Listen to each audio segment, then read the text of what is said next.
Mr. Chairman, you indicated that some of them is due to delayed payment of interim certificates.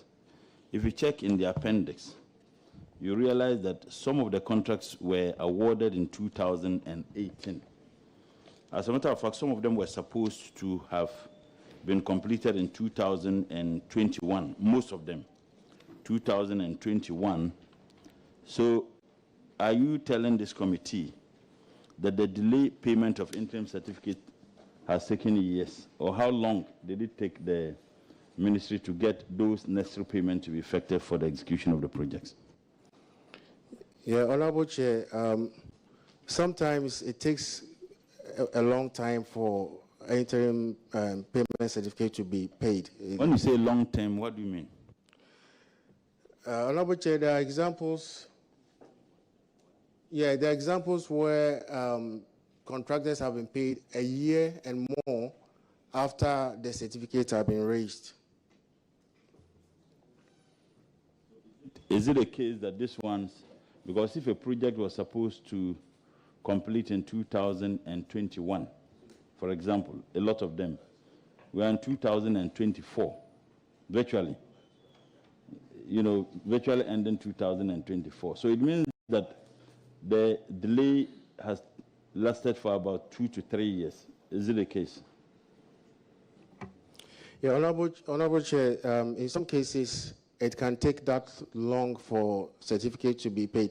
And in fact, some of those that are not, by the time that their certificates are paid, the cost of completing the project is so much higher than the contract sum that was agreed from the beginning. So in some of those cases that is taking so much longer, it's because we are awaiting clearance from the PPA to effect a rate review. Mr. Chairman, I think that some of these answers can be provided by the minister in terms of why such delays. Because if you look at the Auditor General, the report itself, those projects are or were projects that were not only necessary but essential. Because they have captured it in this report that due to the projects not executed, it is affecting the people in terms of flooding. And we know the consequences of such. So, Honorable Minister, if you could explain to this committee why the delay and measures you are putting in place to ensure that those monies. No, Mr. Chairman, the reason why I'm raising this issue is that it's not like any other project. It's not like any other project. These are projects. Honorable Member. Yes. You've asked that question. Answers have been given. That the delay is as a result of non-payment of the interim certificate that have been raised. So you can't ask the minister again what is causing the delay. No. If you are asking the minister that he is in government, he is a minister, a cabinet minister, if he can give reasons why there's delay in honoring the interim certificate, that would be a different question. But what is causing the delay of the completion of the project, we have answer already. Oh, Honourable Minister, if maybe I understand that the country is broke. I do understand.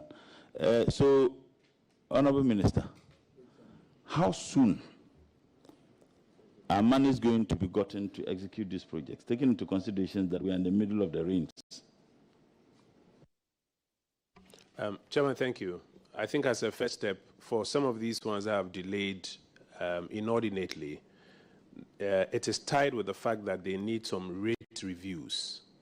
Because when you have now taken about a year and a half to pay them, and the cost of materials have changed significantly, unless you review the opinion on the type of contract that they signed, whether or not it allows us to do a rate review. Because there are some of the contracts that expressly stated in them, you cannot review the rates. There are some that you can. So we are going through that process of doing the due diligence so that where rate reviews are applicable, we can apply them. Where we have to do an addendum because rate reviews are not applicable, but we can do an addendum as an agreement between the two parties, taking cognizance of all the facts, then we proceed accordingly. So we are in that process so that that can be done. Admittedly, in terms of fund releases, as I'm sure you are aware, you don't always get 100% of what is budgeted or requested for, because the revenue situation is one that is challenging. But we are trying to get these rates reviewed so that we can get them back on site. Mr. Chairman, my last question. Honourable Minister, we've seen some ministers that have even spent beyond what they budgeted for. Perhaps government doesn't consider this flooding to be a problem, even though lives and properties are affected. My last question has to do with, I've seen that some of them, they did nothing, and that's what the auditors describe as zero. For example, you have a contract which amounted to 999,000, another one over 1 million Ghana cedis, almost 2 million Ghana cedis. And the progress of work is nil. And you have another one which is about almost 4 million, another one almost 2 million. If you calculate the contracts awarded for which nothing has been done, which is described as zero, is over 50 million Ghana cedis. And some monies were actually extended to those contractors. I'll just take one example. The one which was around 4 million Ghana cedis, they were supposed to execute the project in 2022. There is another one. There's another one. Okay, fine. So some of them, some monies were extended. I don't know whether in the form of mobilization. Can you explain to this committee why those contracts were awarded to those contractors and no work has been done? Is it a case that maybe you should explain to this committee why?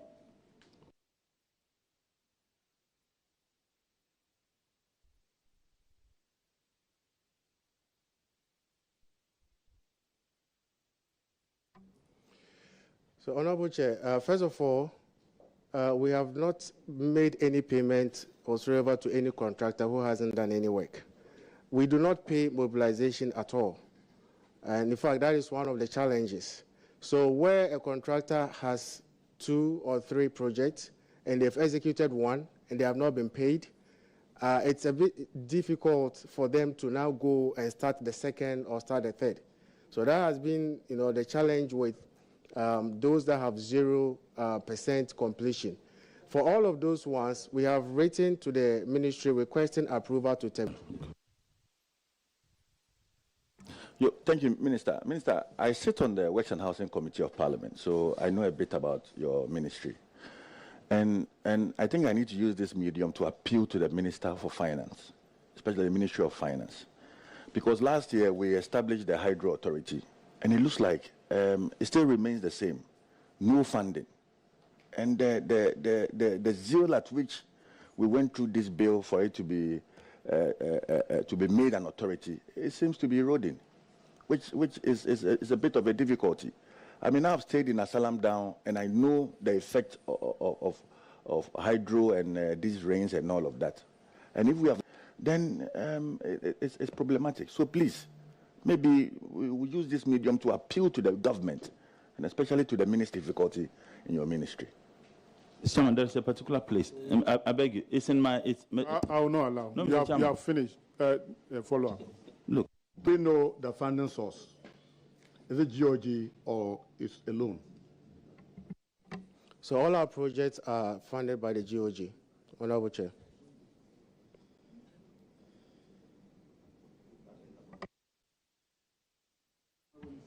Chairman, I just want to find out from them the type of contracts that you issue to these contractors in terms of whether it's a lump sum or a unit price, what have you. Because if we get the right approach, we'll be able to reduce these kind of activities. So which of them do you really use?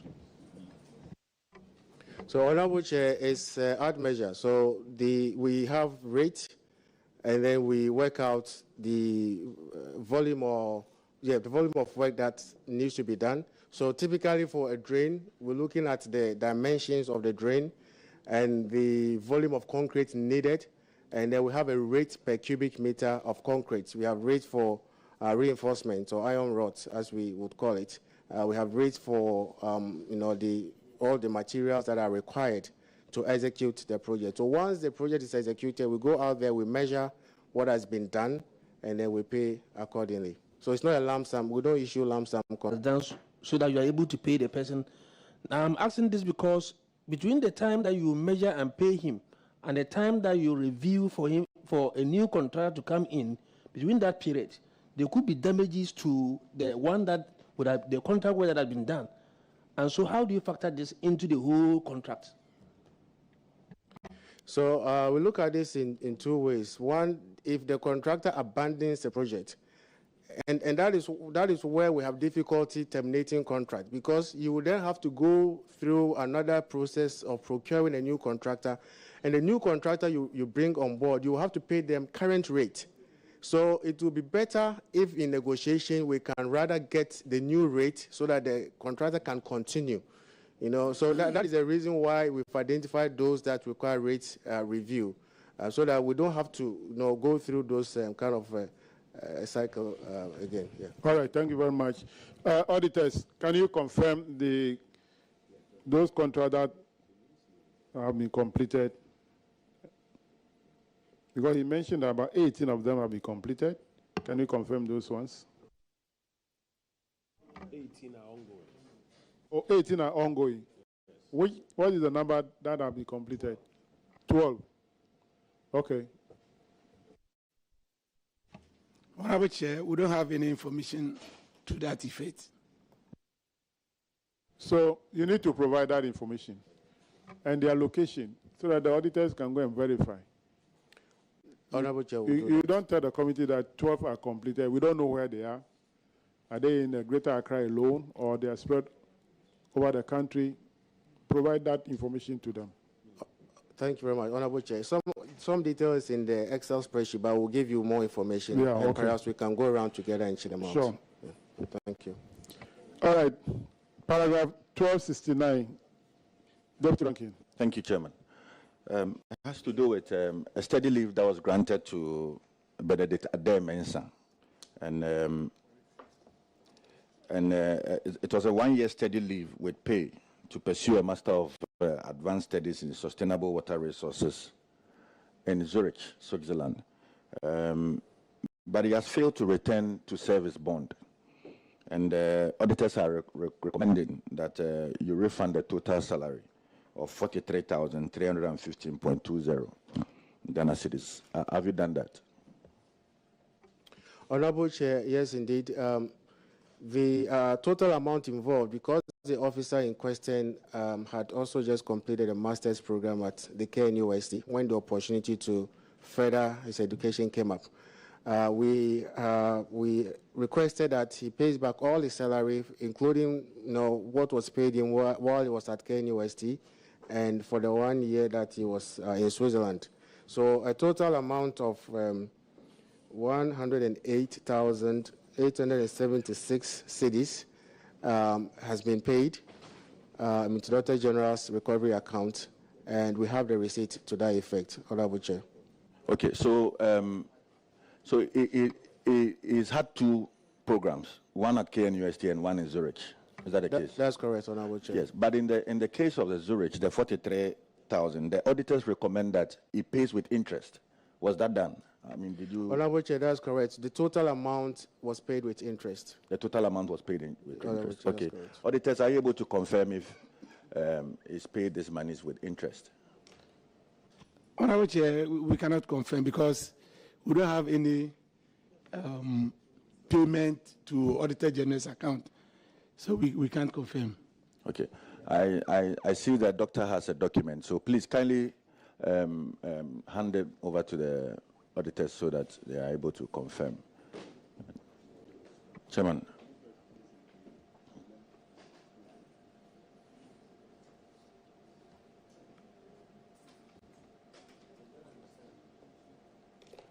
So is he back or is still in Zurich? Honorable Chair, is not back. Okay, thank you.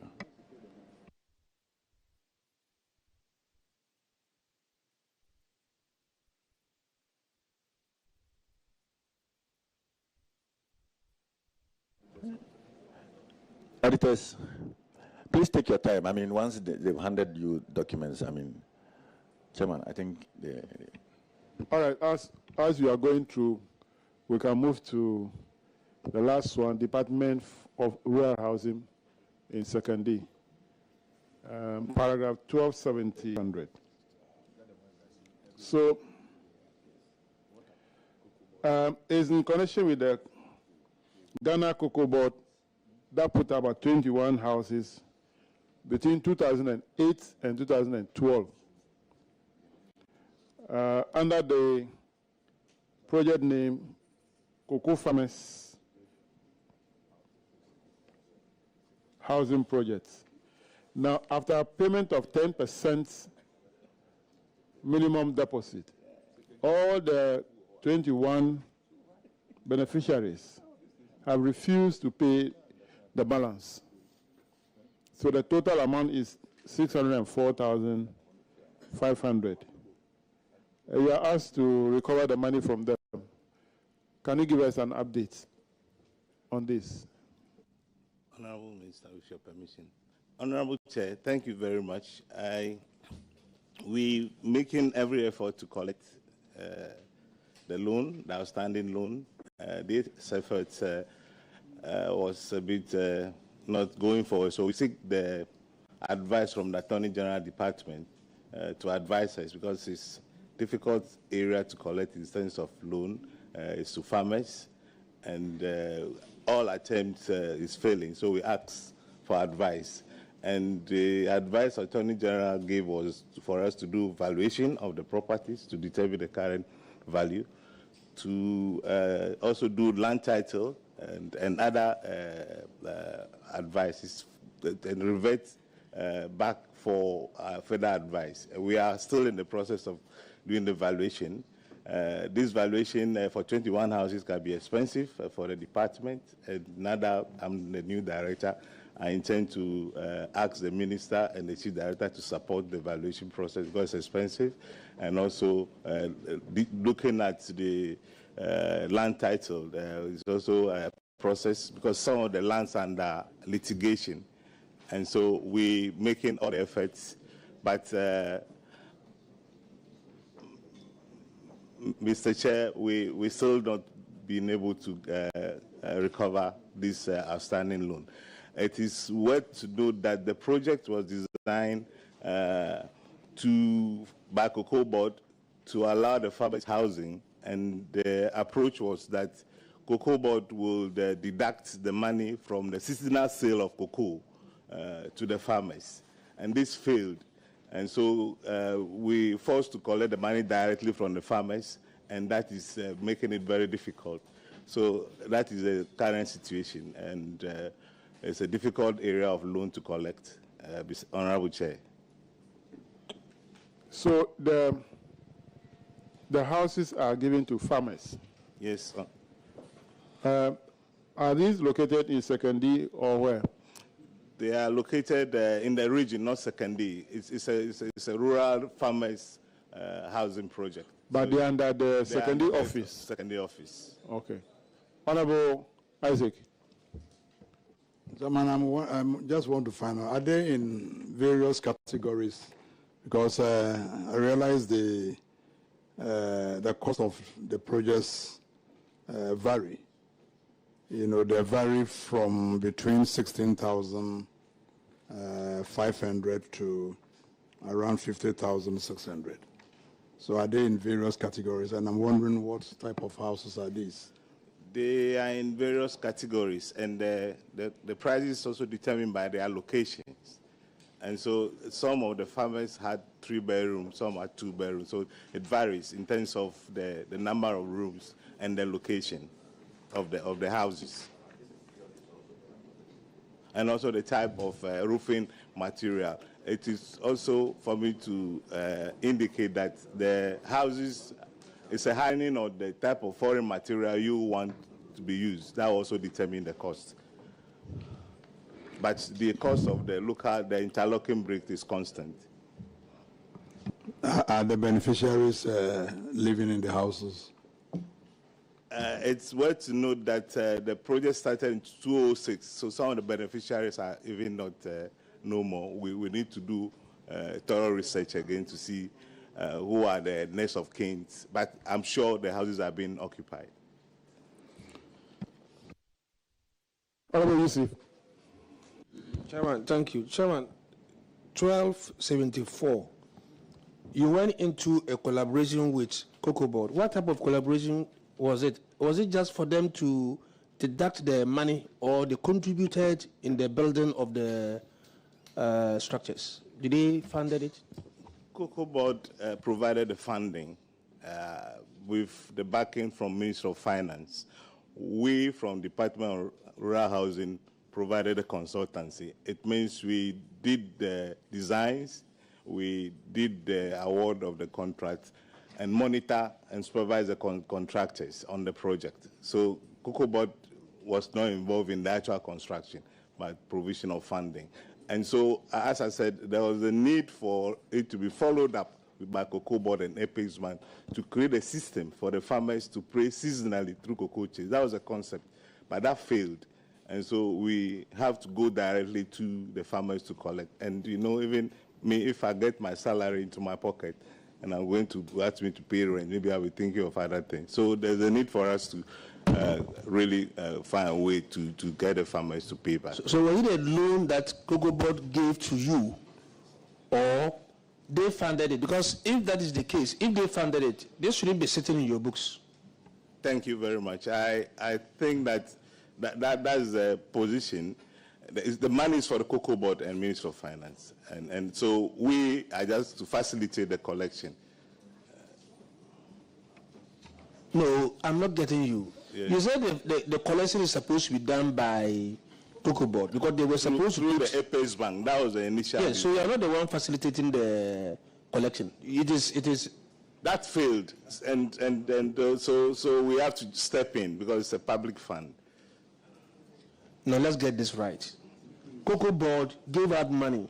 Yes. You only did some consultancies, provided some consultants for those structures to be put in place. Yes. Now there's a debt. And you think the debt should be your debt? That's my concern. No, it's not a debt. So this should be Cocoa Board's debt. Yes. And so it should be sitting in the books of Cocoa Board. Yes. That's the clarification I want, Chairman. Yes, I think so. Good. So, auditors, why should this sit in the books of Department of Rural Housing instead of Cocoa Board?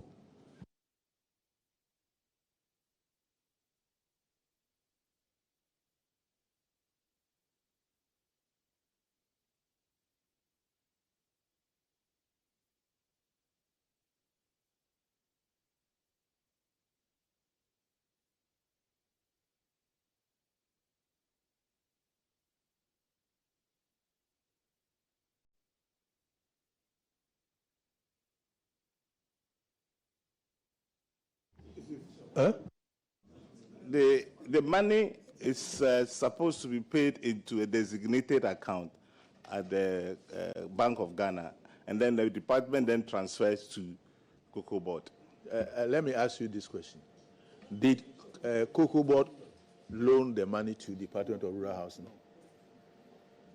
As far as I know, no. It was not a loan. It was given directly to the farmers. Was it the farmers who put up the housing? It was put up by Department of Rural Housing. For Cocoa Board? Yes. So Cocoa Board paid you? Cocoa Board paid us, yes. Paid you. Yes. And therefore, like my member is saying, it is incumbent on Cocoa Board to collect their money. Yes. So thank you. Should, the auditors, I don't know what's your position on that.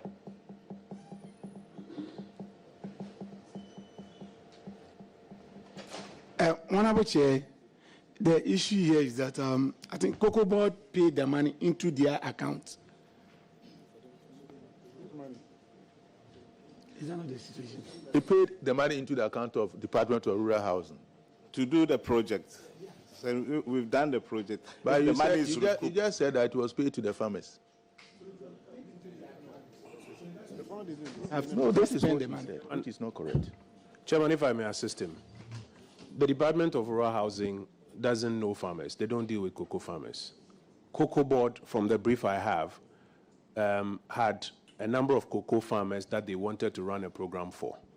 So they paid them to build for some specific farmers. It was not as though you went around selecting farmers to build for.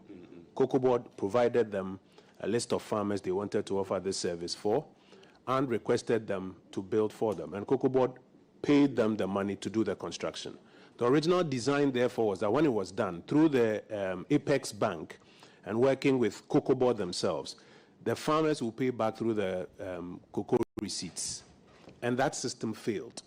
So then they were asked to recover the monies into an account at the Bank of Ghana, and then after that transfer it back to Cocoa Board to refund what Cocoa Board paid for these farmers to have these properties. That's the brief that they have given me. I think that's what.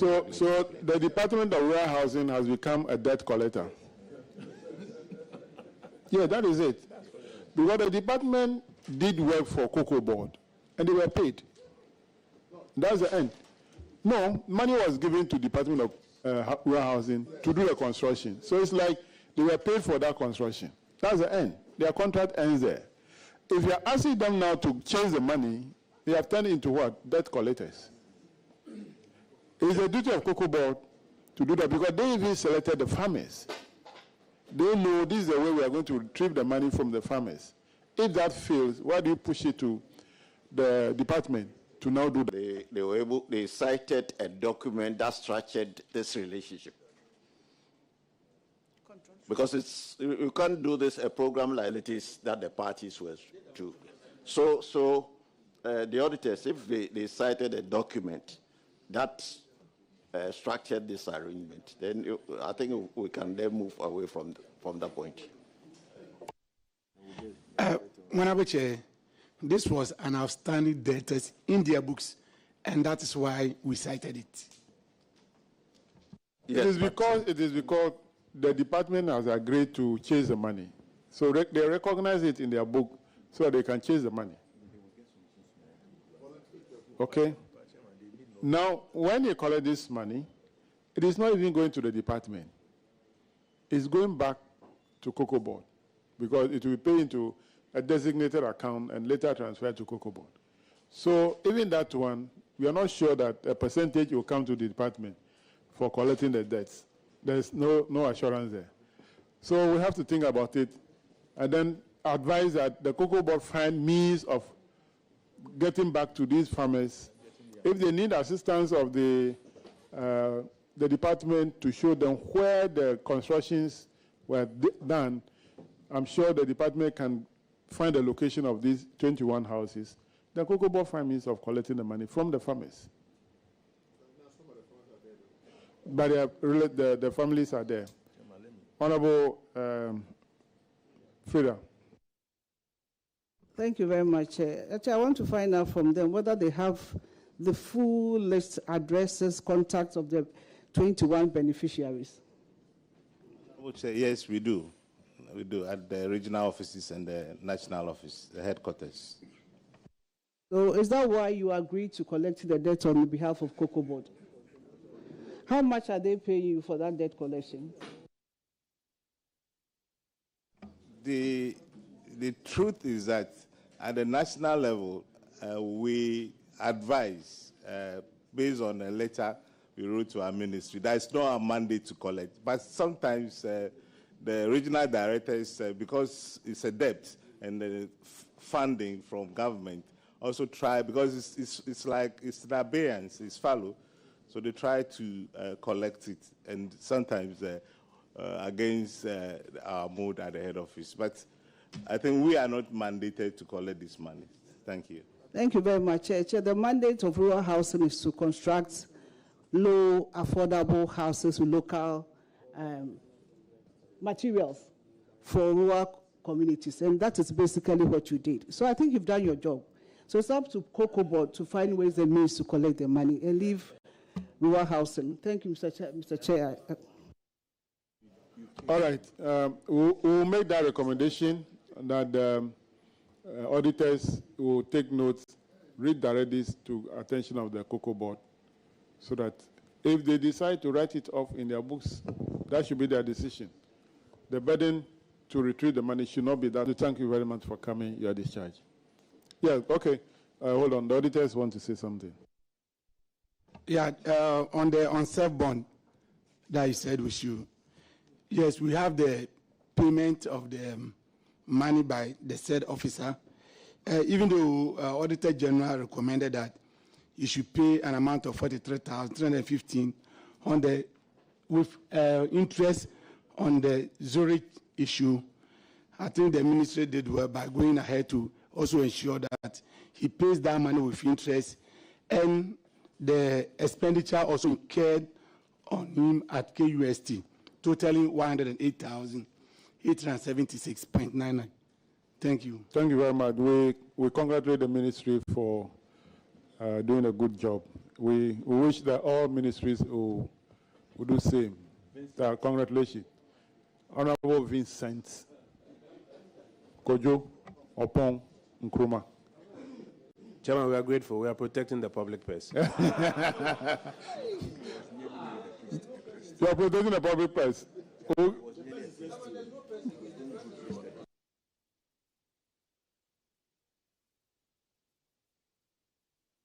All right, so let's have, we're going to take Ministry of Education, Ghana Education Service. They should come forward to take the oath. And then also, Regional Coordinating Council, Upper East, should also come to take the oath.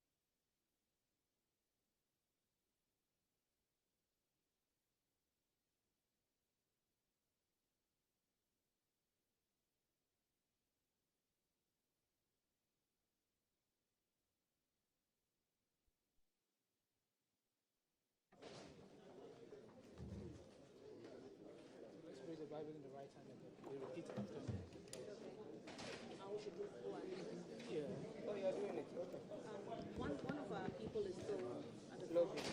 Don't worry. So it's okay. Repeat after me. How you say?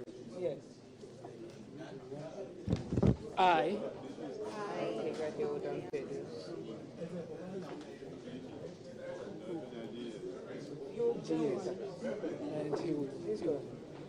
I do in the name of the Almighty God swear. Do in the name of the Almighty God swear. That the evidence I shall give before this committee. That the evidence I shall give before this committee. Touching the matter in issue. Touching the matter in issue. Shall be the truth. Shall be the truth. The whole truth. The whole truth. And nothing but the truth. And nothing but the truth. So help me God. So help me God.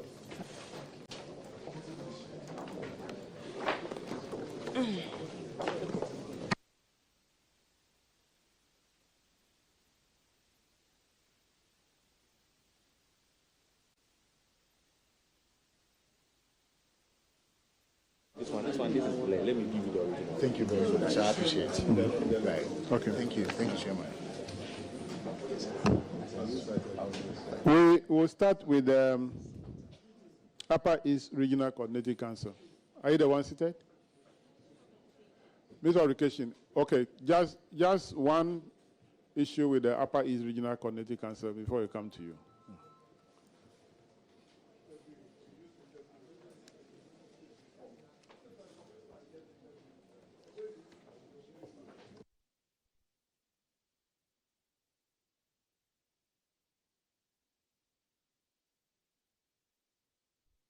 Kindly introduce yourselves to the committee.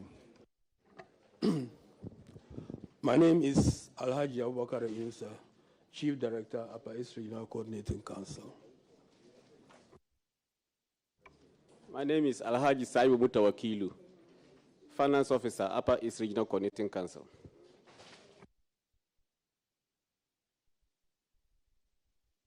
Thank you very much for coming. You have one issue. And sorry, we learned you got here yesterday at the time that we have adjourned. So we are sorry that we didn't take you yesterday.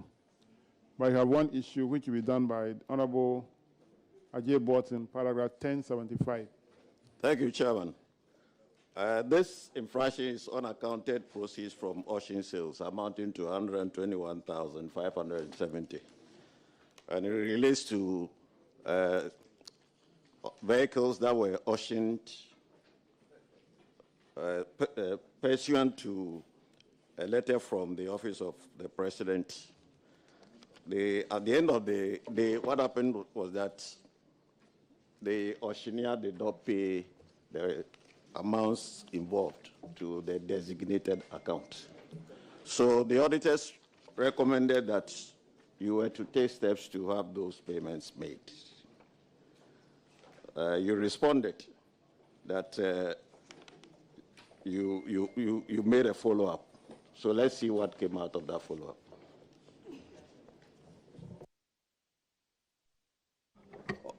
Honorable Chair, thank you very much.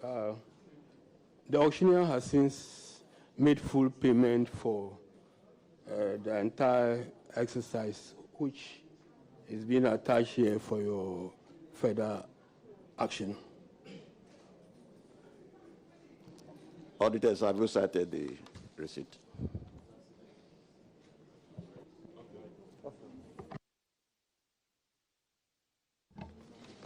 Honorable Chair, the outstanding amount has been fully accounted for. Thank you. Chairman, the amount has been settled. Thank you very much. So this auctioneer, Malibi Vihira, is it located in Upper East region or is it in Accra? Honorable Chair, he is located in Tamale in the northern region. In Tamale, okay. Yeah. So did he give any reason why he kept the money for all this while until the auditor cited before he went to pay the money to the bank? Did he give any reasons?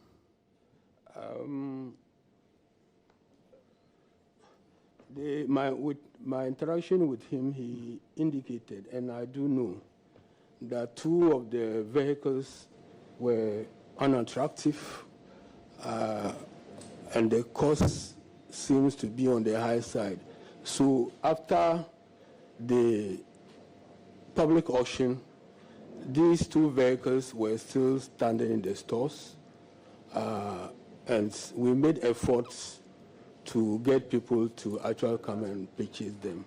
So it took a month or two before those two vehicles were actually auctioned, and that matter accounted for the delay. But if those two vehicles were delaying the process, those that have been auctioned, they should pay down money to the bank and wait for the one that has not been sold. Honorable Chair, he did that. He paid a total of 58,710 just immediately after the auction. Just that he delayed in giving us the pay-in slip, the evidence of the payment. Okay. Yes. Auditors, have you cited the pay-in slip to know that the time of your audits, then payment was done, but only that the information was not made available to you? Honorable Chair, we have the payment to Bank of Ghana, all of them are here, which satisfy that the full amount has been settled.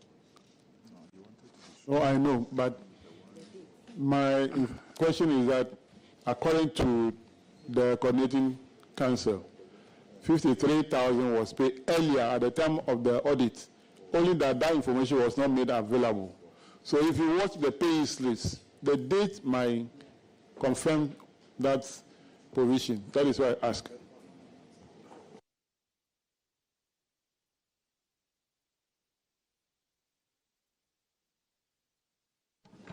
Yes, Honorable Chair, we have a payment dated 15 June 2023. All right, so that settles it. So we want to thank you very much for coming. You are discharged. Thank you, Honorable Chair. Thank you. Now let's have a Ministry of Education. The Ministry of Education, the ministry proper.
Can you introduce yourself to the committee? Thank you, Honorable Chair, and good morning. My name is Mamle Andrews, Chief Director at the Ministry of Education. Thank you, Honorable Chair. Good morning. Thank you, Honorable Chair. My name is Emmanuel Ejare. I'm Transport Manager, Ministry of Education. Good morning, Honorable Chair. My name is Edward Fiaoyepe, Director Internal Audit, Ministry of Education.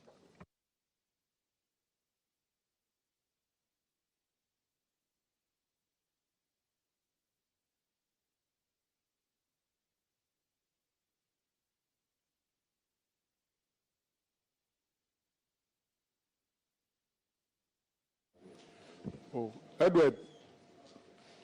Oh, is that you? Oh, yes. Okay. You work at education too.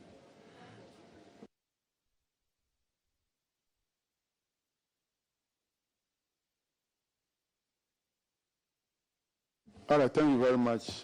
Chief Director, I know your ministers have sought permission, and that is why I'm not asking their whereabouts, so you are welcome. We will take you. And for the ministry, the first item is on page 336 of the report, paragraph 1120. And the infraction is failure to follow up on stolen vehicle. According to the auditors, the Ministry of Education, you have a Toyota Hilux vehicle with the registration number GX 1636-18, which was assigned to the Central Regional Coordinator of the Free Senior High School, Mr. Kingsley Opoku Ajiman. This vehicle was reported stolen at gunpoint on 22nd September 2018. Now, the auditor further noted that although the vehicle was comprehensively insured with a state insurance company, the ministry failed to file for the insurance claim. So they therefore recommended that the Chief Director should ensure that the head of the free SHS recover the current cost of the vehicle from Mr. Kingsley Opoku Ajiman and pay same to the Auditor General Recovery Account. What is the response to this recommendation? Thank you once again, Honorable Chair. Yes, Honorable Chair, the vehicle was stolen at gunpoint from the Free SHS Central Regional Coordinator in September 2018. And a report was made to the police, and we obtained a police report on it. The ministry also put in a claim to the state insurance company, and the state insurance company was requesting for certain documentation. Happily, we want to indicate that as of yesterday, the state insurance company has written back to the ministry indicating that they have noted our request, and they are working on our check, and they will revert with that to us shortly. Who was driving the pickup before it was stolen on gunpoint? Who was driving? Honorable Chair, it was the Central Regional Coordinator of the Free SHS. So the vehicles that the ministry allocate to the coordinators of the Free SHS, are these free SHS coordinators the drivers themselves of the vehicle, or they have drivers to drive them? Honorable Chair, there are officers that have been assigned vehicles to drive. Oh, so they drive themselves? Yes, please. So where did the incident take place?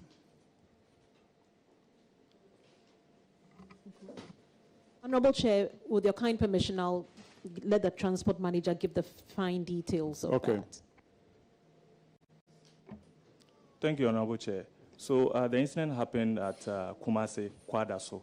It's all contained in the police report. Okay. Yes. What was he doing in Kumasi from the central region? What did he go to do in Kwadaso in Kumasi?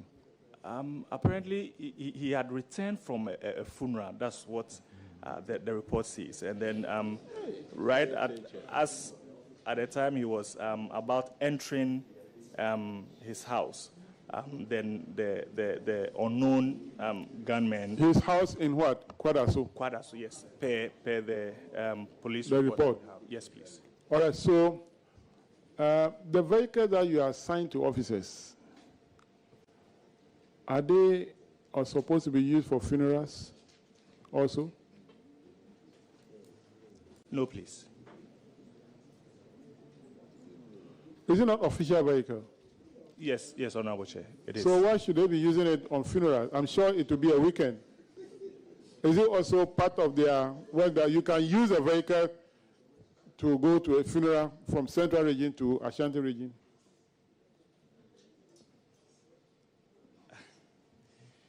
No, please. No, is that part of the arrangement? Not at all. So if this coordinator use a vehicle on unofficial assignment, he must be made to pay.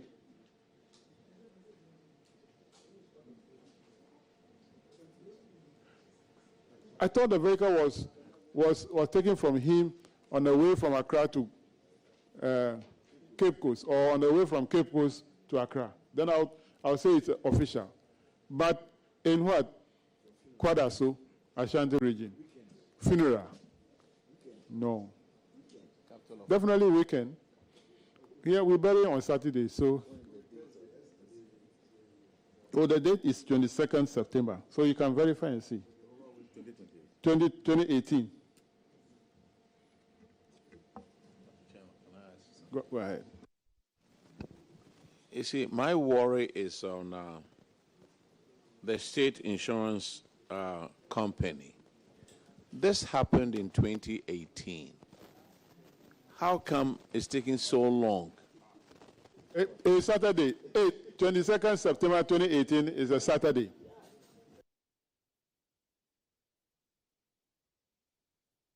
How come it's taking so long for the insurance company to respond? Was it because you guys did not give the proper... You didn't file on time, is that the case? Thank you, Honorable Chair. No, we did file on time, but the vehicle was in the name of the National Service Scheme, and we were requested to get documentation from them, a transfer of documents, although the ministry has been paying the insurance all along of all the years. It was in the name of National Service Scheme, and the insurance company had wanted a transfer of documents to the ministry. That's how come. We have been able to resolve that now. Well, but you have introduced a new topic. Has National Service Secretariat donated a vehicle to the ministry? How come the vehicle was in the name of National Service Secretariat, and who insured the vehicle? Honorable Chair, please, the ministry, the insurance payments were made by the ministry. Is it possible to insure the vehicle in the name of a different organization?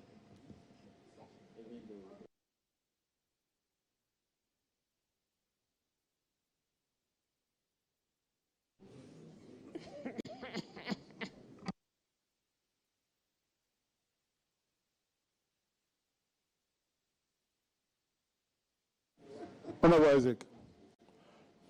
Thank you, Chairman. Chairman, I want to find out whether the driver was harmed.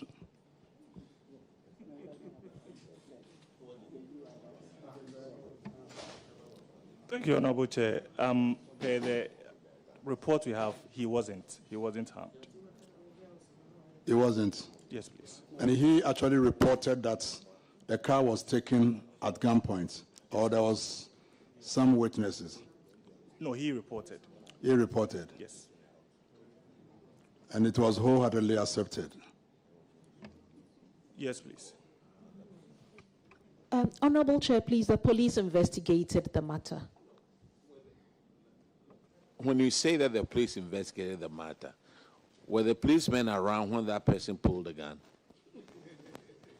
So it was his story to the police that somebody pulled a gun on him after coming from a funeral and maybe having one or two more cocktails.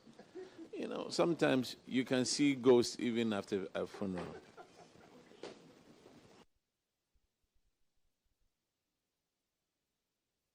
Thank you, Mr. Chairman. The whole issue about this missing vehicle, I mean, the more they try to explain, the more murkier the issue becomes. Because this vehicle, that was in the name of the National Service Scheme. Meanwhile, the Ghana Ministry of Education was paying for the insurance, and the insurance was in the name of the Ministry of Education.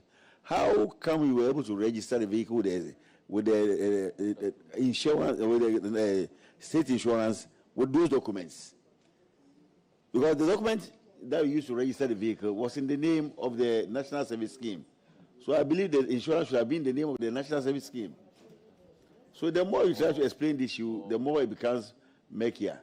And then the issue surrounding the taking of the vehicle from the officer who's supposed to be in the Cape Coast, was taken in Kumasi, and you just, I mean, he coming with his the narration, the question that Honorable Isaac asked. The vehicle was taken at gunpoint, nobody to collaborate. Was he alone in the car? So the issue surrounding this missing vehicle. All right. There are a lot of questions to answer. A lot. But let me hear from Yusuf again, then I'll. Chairman, thank you. We'll move on. Thank you. Chairman, for me, I think the issue is clear. These stories that we have been, narrating, the auditors have disagreed with the position of the ministry, and they have asked you to take the the current cost of the vehicle from Mr. Kensil Opoku Ajimai. Have you done that? That's the issue. Have you done that, Chief Director? Thank you, Honorable Chair. Yes, no. Sir, have you done that? Sir, please, it was because... No, thank you. Thank you for the guidance. No, Honorable, please, we have not done that. But if I may go ahead to explain, please. Yes, sir. It was because the auditors indicated that they noted that the ministry had not pursued the insurance claim. That is how come we went on to pursue, to engage the state insurance company to try to obtain, a response and a claim from them. Can you confirm to this committee, yes, sir, that you can get the insurance company to do what is needful? Honorable State Insurance Company, which we have given a copy to the Honorable... Pardon? Chairman, thank you. Please, if I may read, Honorable. Yes, read the letter. Let's hear the content. It says we acknowledge receipt of your letter dated 20 on and notes the contents, the original. They go ahead to list the documents, and then they say that we are working on the check and we shall revert shortly. We assure you of our best services at all times. So they have given us the assurance that they are working on the check, Honorable Chair. That's how come. All right, thank you very much. So where is the driver, Kingsley Opoku Ajima? Where is he now?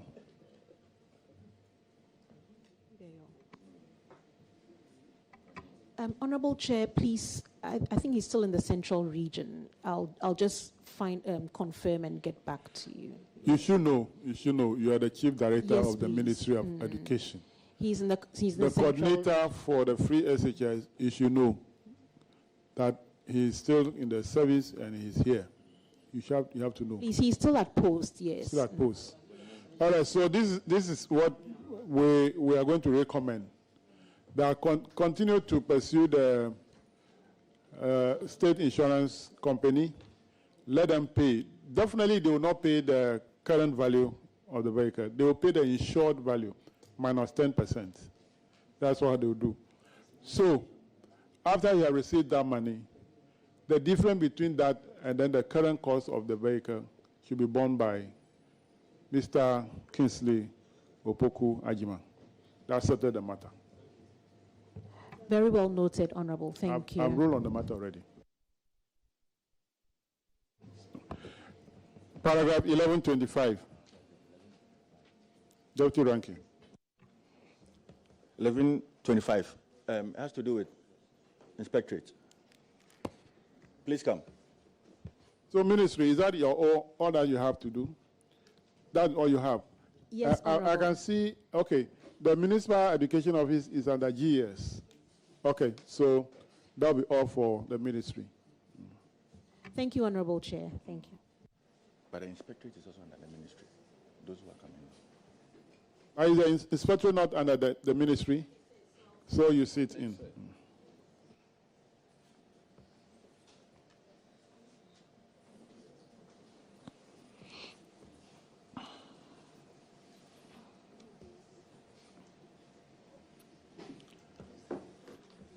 Kindly introduce yourself to the committee. Thank you, Honorable Chairman, and good morning again.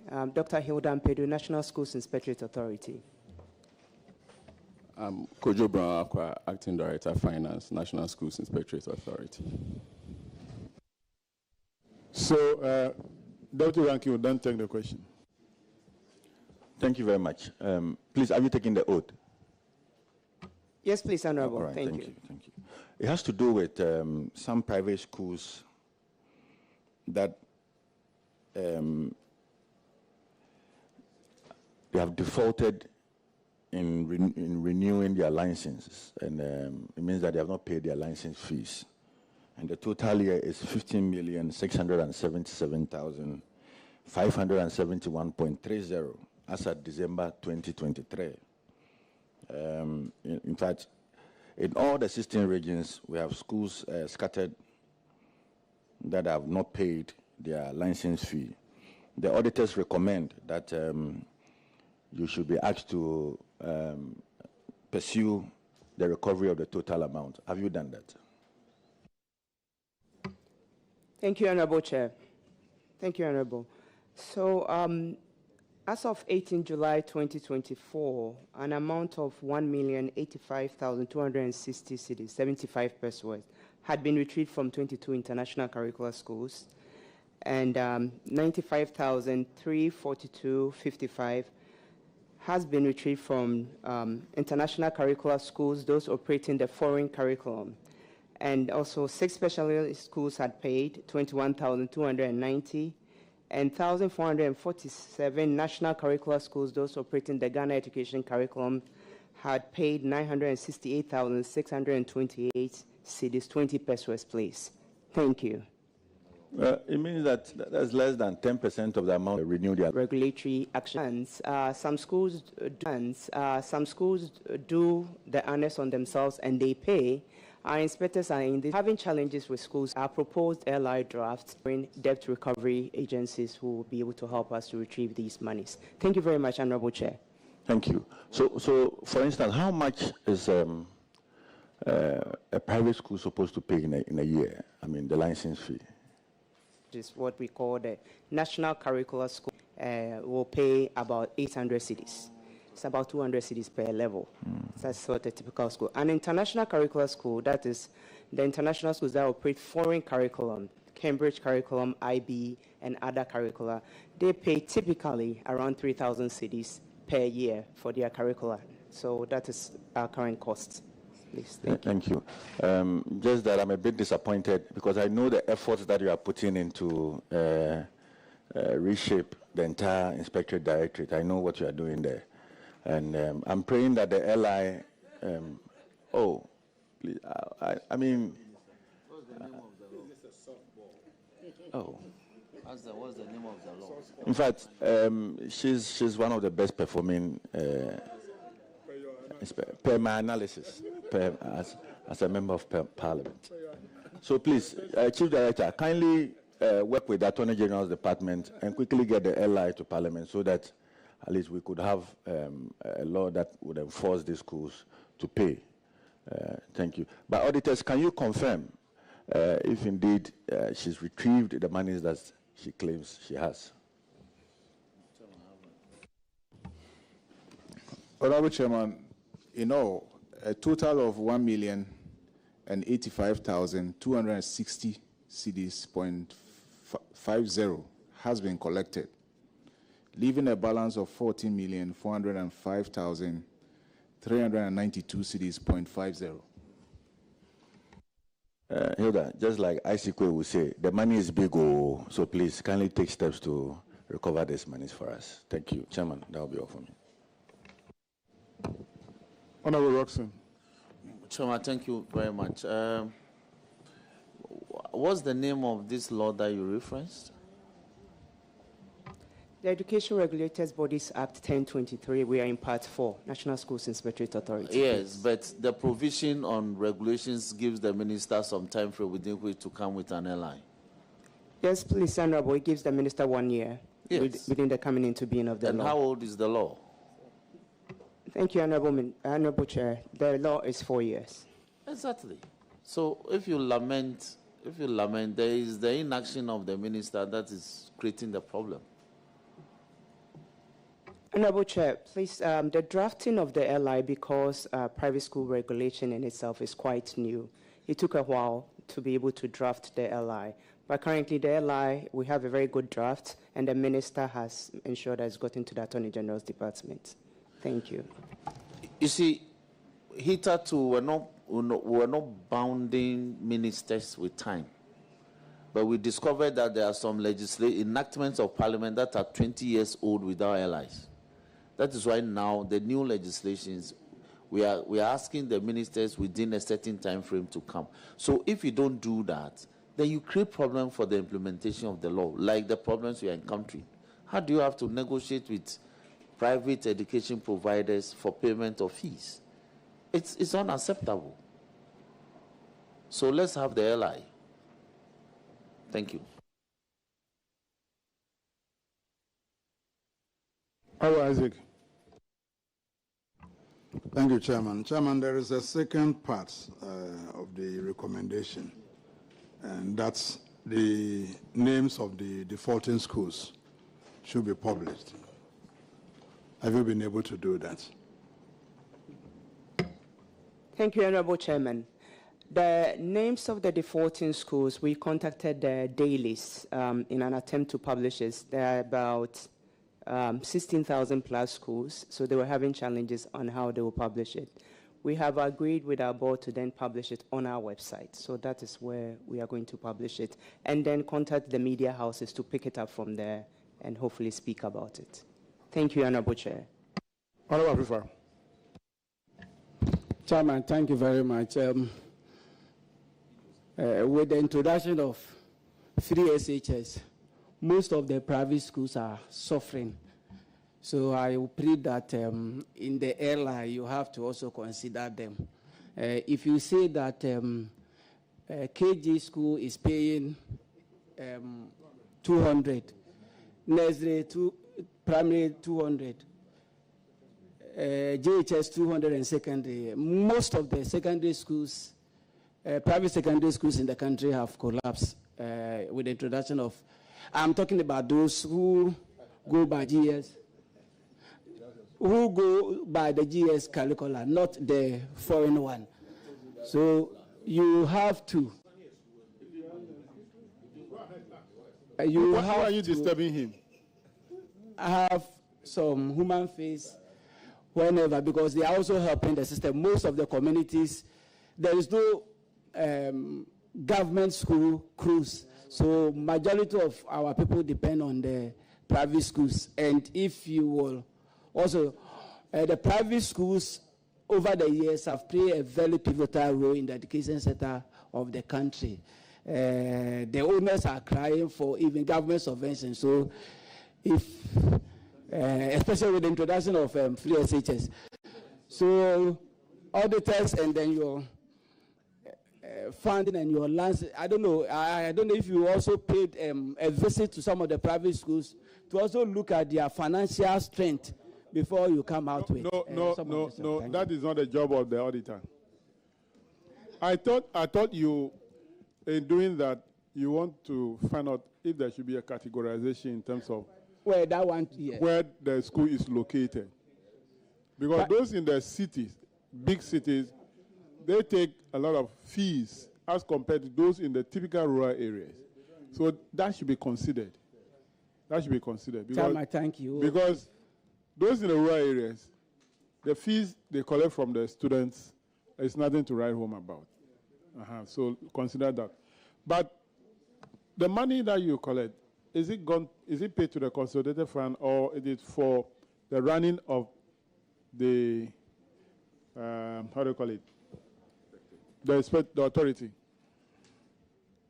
Honorable Chair, thank you very much. Please, if I may respond to the first one on the categorization.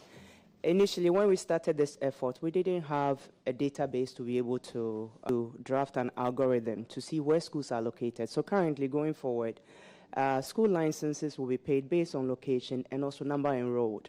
So that will be fair to all. So we plan to implement that in the next academic year. Thank you very much, Honorable Chair. And to the second question, currently the authority has no means of supporting itself other than with the IGF. Per the 1023 Act, we're also supposed to open regional offices, which we've gone ahead to open so far 5, and that's how we sustain ourselves. So we use the money to generate the authority. Identify these license fees as one of your sources of funding. Is that the case? Yes, please, Honorable Chair. Okay. Now, what contribute to the different charges that we give to those running the national curriculum vis-a-vis those running the foreign curriculum? Because you said those running the foreign curriculum are paid about 3,000 per year, whilst the national curriculum are paid 800 per year. What contributes to that big gap difference between the two? Thank you, Honorable Chair. For the international curricular schools, they have foreign accreditation bodies that have requirements for how they should be inspected at a local level. So when we have to conduct an inspection at an international curricular school, we have to also ensure that we are going by the accreditation requirements. Because per the accreditation requirement, the bodies are supposed to accredit them, but we license them to operate within the laws of Ghana. So it takes a lengthy time to be able to go through all their processes to ensure that accreditation, where we found out that of the 275 or so international curricular schools operating the Cambridge curriculum, there were some that were really fake. They were charging the monies, but they were not running the Cambridge curriculum. So in coordinating that and also making sure that the citizens' curricular schools, we are considerate of the fact that in establishing a private school, even though the Constitution allows citizens to do that, they're also helping government provide education for its citizens. So we don't want the cost to be too exorbitant that they cannot pay. So we are reasonable in how we adjust the cost, even though it's in the Fees and Charges Act. And that is why the cost difference. Thank you very much. Honorable Chair, they are, but they also have very good charges to support their efforts, Honorable Chair. The local private schools, most of them are struggling to stay afloat. So we are very cognizant of that fact in our charges. Thank you very much, Honorable Chair. Anyway, I think that will be all for you. Kindly make sure that you work together with the ministry. My party will come and do it for you. Don't worry. Finish that ally. Don't worry, we'll do it for you. Don't worry, we'll do it for you. Okay? You are discharged. You are discharged. Thank you very much, Honorable Chair. You are discharged. It is possible. It can be done. Thank you.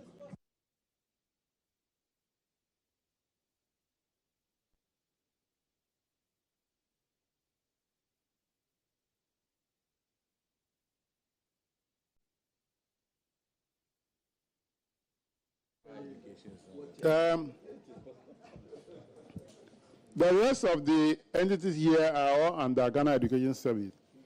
And the Ghana Education Service have sought permission that will reschedule them.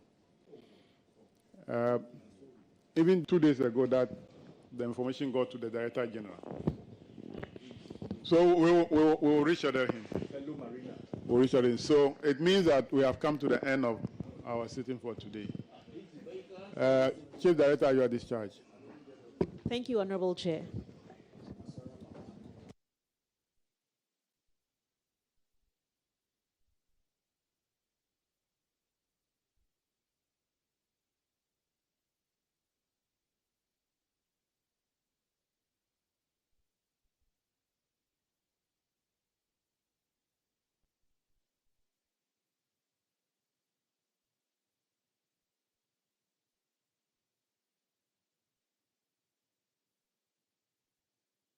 Yeah, so honorable members, tomorrow we are expecting Ministry of Sanitation and Water Resources, Ministry of Roads and Highways, Ministry of Gender, Ministry of Employment, and then Local Government Service.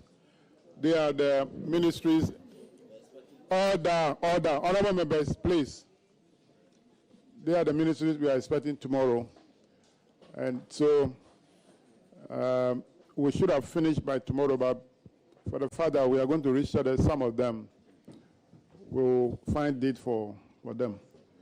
So I expect that tomorrow at 9 a.m. we'll reconvene again to take these 4 ministries for the week. I thank you very much for coming. The meeting is adjourned.